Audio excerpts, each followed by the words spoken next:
Please. Madam Chair, can I also speak in support of this amendment? Please. Madam Chair, I speak in support of this amendment.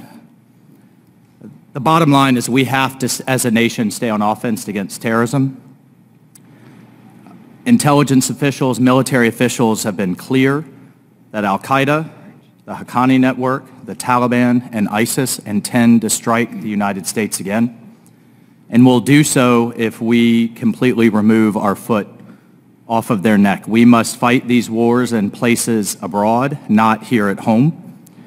But further, Madam Chair, and to my colleague, Mr. Crow, I think we need to think about Afghanistan a bit differently outside the realm of terrorism as we face our adversaries in the Chinese and the Russian. If we think a moment about the geography, our major base in Afghanistan is on China's western flank, Russia's southern flank. Clearly the Russians don't like us there, and Iran's eastern flank.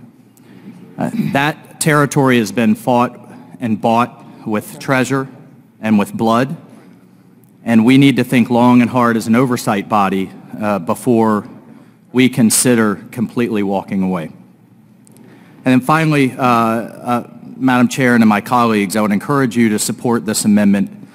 I do not think, and I think my colleague Mr. Crow has rightfully not sought to overly tie the administration's hands, but to make sure those pieces are in place, those certifications in place, and that this body is consulted before we completely or consider completely leaving Afghanistan. I support this amendment.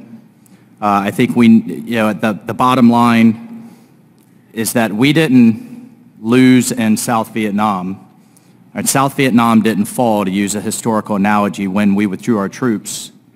It happened when we withdrew our funding after the troops. I just want to express my disappointment in the cuts in the Afghan Security Forces Fund and the Counterterrorism Fund in Iraq. Okay. That is our long-term strategy.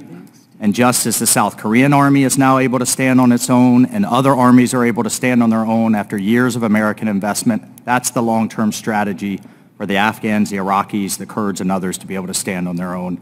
And I would encourage my colleagues to oppose additional cuts to those funds. That is our long-term strategy to eventually be able to bring our troops home.